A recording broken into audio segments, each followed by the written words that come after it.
Welcome to the Bookworm Duo, where we explore a variety of books. Let's get started. Today we're taking a deep dive into Ina Garten's memoir, Be Ready When the Luck Happens. Now, while Ina is, synonymous with incredible recipes, this book offers something a bit different. Absolutely. It's not really a cookbook in the traditional sense. Yeah. Think of this as more of a chronological journey through the key moments, the experiences that really shaped her life. Right. The things that led her to become the icon she is today, the Barefoot Contessa. Exactly. So our aim here is to trace that path, understand those formative moments, the ones that weren't just about food, but about, well, life itself. Okay, so let's jump right in. The book opens pretty strikingly, actually, with this vivid memory from 1965, Balch Hill, Hanover, New Hampshire. Ina talks about flat out refusing to climb this hill with Jeffrey. It feels very human. It really does. And it's fascinating how she uses that moment. Jeffrey's encouragement is so simple, right? Just keep moving. And then Ina's solution, going up diagonally, finding her own way, it's like an early glimpse of her resourcefulness. That's a really good point. It wasn't the obvious path. No, not at all. It feels like a lesson learned very early on. Mhm. Figure out your own approach. Do you think that sort of set a pattern, that willingness to find her own way? I think it has to have, right? Mm. And she also stresses, even back then, how safe and accepted she felt with Jeffrey. Yeah, she mentions his humor, too, and calls him adorable, which is sweet. It really sets the stage for their relationship being this constant thread. And then she does this interesting thing. She gives us these little flashes forward. Oh, right. To 1967 at his frat house, and then 1978 at the original Barefoot Contessa store. Exactly. Like little breadcrumbs hinting at what's coming, connecting that early moment to her future life and business. And she mentions looking forward to telling her story and, of course, marrying Jeffrey just 3 years after that Hill incident in '68. It really anchors Jeffrey's importance right from the start, long before the Food Network fame. Okay, so then the narrative jumps quite a bit forward to 1978. And Inina's in a place you really wouldn't expect. Right, the White House, drafting nuclear energy policy. Such a contrast. Totally. And she's sitting in these high-level meetings, but her mind, it keeps drifting. To dinner parties, right? And chocolate cake. Yes, and specifically, the secret to great chocolate cake, which she reveals, is coffee. It just shows where her real passion was already bubbling up. What does that tell you, though, being bored in a job like that? Well, she admits she has a really low threshold for boredom. Yeah. And that it's actually pushed her to take risks that maybe seemed, well, crazy to others. She wanted to be the process, I think she says, to make her own calls. And get immediate feedback, something you definitely don't get in slow-moving government work. She felt her success depended on someone else picking her. That feeling of needing external validation? Yeah, I think a lot of people can relate to that. She wanted her own skin in the game, her own $25 at stake. That's such a great phrase. It nails that entrepreneurial itch she was starting to feel. And it was Jeffrey, wasn't it, who kind of sensed this dissatisfaction? Yeah, he reminded her, do what you love. And then he's the one who spots the ad. That New York Times ad. For a specialty food store in West Hampton Beach. Talk about a pivotal moment. It really was. But it also shows how crucial it is to have someone who really sees you and encourages your true interests. So they take this spontaneous trip out there, meet the owner, Diana Strada, And Ina walks into the Barefoot Contessa store. and has her ruby slippers moment. That's how she describes it, like coming home. It's such a powerful image. She just loved everything about food, cooking it, serving it to Jeffrey, to friends. It was already her happy place. And then the phone call comes. Diana accepts her offer. And Ina's reaction is just priceless. Oh, shit. I just bought a specialty food store. Exactly. It's so real. That mix of pure terror and excitement when you make a huge leap. Have you ever felt that? Oh, for sure. On a smaller scale, maybe. But yeah. And think about it. She's 30. She leaves this good government job, her home, her friends. And Jeffrey, initially, he'd be commuting. Right. It sounds objectively kind of wild, but she was just so excited. It really shows that willingness to take a massive leap of faith for something she felt drawn to. Absolutely. And that becomes a real theme, doesn't it? Yeah. Having the courage to follow that gut feeling, even if it seems completely illogical. So after establishing that turning point, she then circles back, takes us to her early life, her family background. Yeah, and her mother's side sounds, well, complicated is maybe the word. Her grandfather, Irving Rich, was a doctor, but also a painter, played bridge. Sounds quite rounded. But the grandmother, Diamond Lil, apparently. Oh, Diamond Lil. Yeah, described as chilly, demanding, quite critical. Yeah. That's quite a contrast right there in her maternal grandparents. And her father. He had this great sense of style, she says, a colorful doctor's office, loved chatting with patients. But there was also difficulty, a tough relationship between her parents, and she mentions her father's anger. And her mother. Yeah. Very strict rules, including the famous one about cooking. Ah, yes, it's my job to cook. It's your job to study. Can you imagine, given who she became, what do you think that did, suppressing that interest early on? Well, it's deeply ironic, isn't it? Probably just created this quiet underlying desire, something that had to find an outlet eventually. She describes the family dinners as nutritious but bland. No butter, no carbs. And her father, secretly eating at diners on the side. It paints this picture of food being functional, not joyful, in their house. Ina's reflection is quite stark, actually. She felt her parents weren't sort of natural parents, that maybe kids felt like an imposition. And she recalls being sick and not really getting that maternal comfort. Yeah, so outwardly they had everything materially, but there was this emotional gap. It feels like that might have created a real longing for warmth and connection, which you could argue she later poured into her cooking and hospitality, creating the nurture she missed. School sounds like it was her escape hatch. An alternate universe, she calls it. With great friends, accepting friends, she even mentions James Lapine, the playwright. Wow, and she loved activities, skiing, tennis, swimming, the library, just not parties at her own house. Right, building her own world outside the home. Yeah.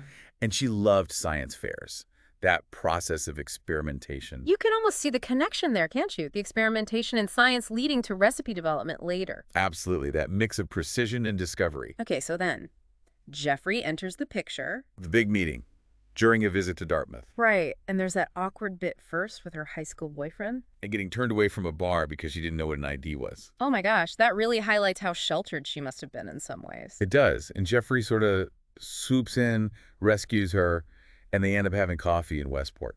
The beginning of it all. She talks about the contrast in their families, too. Hers seemed stable on the surface, but the Gartens had this adventurous undercurrent, like Jeffrey's dad's secret military past. Interesting.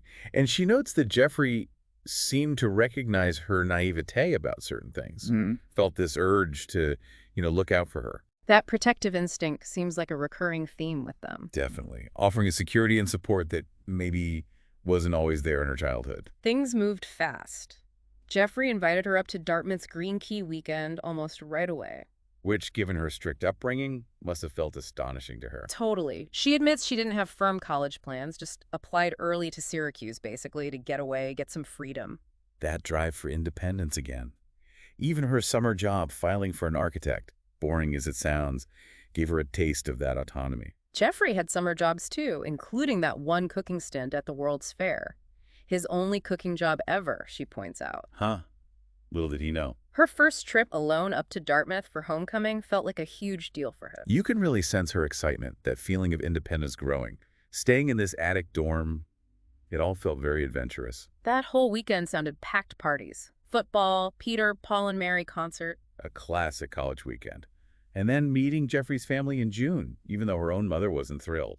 Another big step. And then there's this slightly scandalous-sounding weekend away at a motel. Yes, the graduate reference. And the pajama incident. She tells it so humorously. It captures that youthful feeling of pushing boundaries.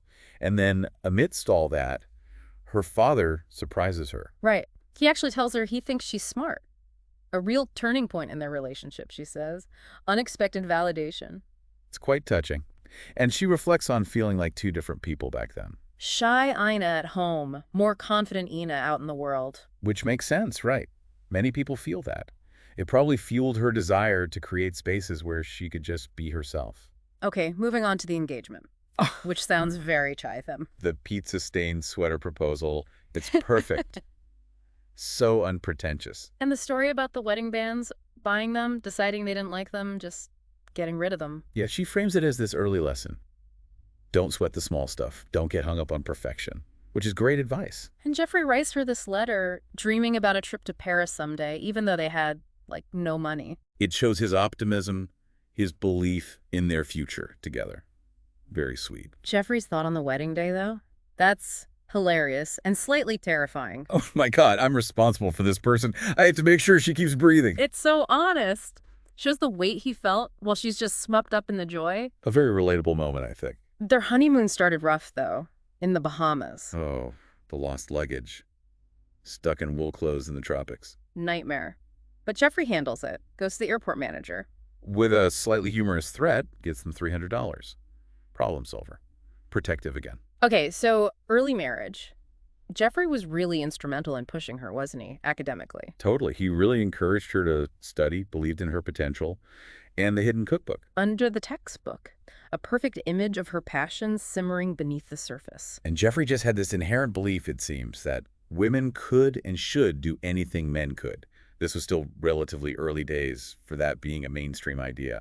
She was initially surprised by the idea of having a career after marriage. It wasn't the default assumption then. Right. And then the famous history class story. He persuades her to take this tough class. With the bet, if she got an A, he'd teach her squash. And she got the A. That tells you something about her determination when challenged. Definitely. Then her ambition takes a different turn. She wants to learn to fly. But faces that initial sexism, right? We don't teach girls to fly. Unbelievable. But she persisted, found someone who would teach her. And had some pretty intense experiences. Emergency training, a near miss with a helicopter on her first solo. Wow. But ultimately, she gave it up, realized the deep passion just wasn't there for flying itself. Which shows good self-awareness, knowing when to walk away from something, even if it's adventurous. Then there was that short, awful job at the Prissy Hen. Sounds delightful, not... And then moving back home with her parents while Jeffrey was stationed away. She felt surprisingly unindependent, she says. Yeah, even with role models like Marlo Thomas out there. That situation felt like a step backward for her personally. That desire for true autonomy was strong. Jeffrey's deployment to Thailand then becomes this major catalyst. Right. He leaves, and she decides, okay, I'm going too. After graduation. Even though there were rules against dependents joining servicemen there. But she figured it out. Got herself to Bangkok, that determination again. And her confidence just grew through traveling and living there more independently. So they come back to the U.S. Jeffrey gets a job in Colorado. Skiing. That sounds like a perk. Definitely. Yeah. And they do this epic cross-country drive, car crammed full. The house plant. I love that detail. It's so earnest. And inevitably the car breaks down in St. Louis. Waiting days for apart from London. Oh, the joys of old cars and road trips. Then she gets a job lead for the body shop. Thinking it's an auto repair place. And it turns out to be something very different, nude models. Oh, my goodness. That's a story. She left pretty quickly, I imagine. Very quickly. Then ended up as a receptionist, playing chess all day, clearly still searching for the right fit. Definitely not finding fulfillment in those early jobs. Which leads them to... Europe, the camping trip. Totally impulsive. Just buy a tent and go. And one sleeping bag for both of them. For 4 months. Wow. And that first night in Holland sounds brutal.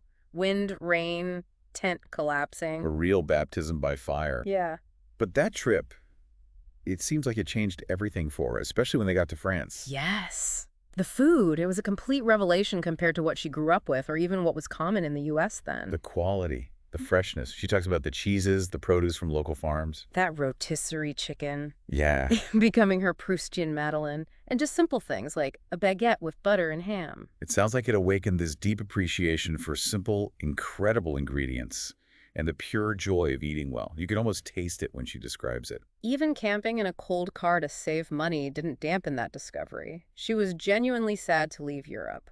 You can tell those flavors, those experiences, just imprinted on her. Planted the seed for everything that came later. So back in D.C., their apartment feels like a palace after the tent. I bet. And she gets back into government work, Federal Power Commission, then NASDAQ. Investigating brokerage houses, but admitting she didn't really know what she was looking for. Her honesty is great, but she, like her colleagues, found that connection.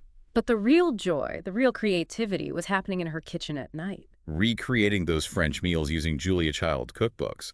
That's where the passion was igniting. And she was getting more disillusioned with politics, the slow pace, the loopholes. Yeah, the contrast between the frustrating day job and the satisfying creative outlet of cooking must have been stark. So she starts looking for other creative outlets. They buy an old house to renovate. She enrolls in an MBA program. And then the contractor nightmare. Oh my gosh. Rips out the only kitchen and bathroom. And gets arrested for arson. You can't make this stuff up. 4 months showering at health clubs. That's dedication. Or desperation. But amazing resilience. Around this time, she starts thinking more about food presentation, too, inspired by Lee Bailey.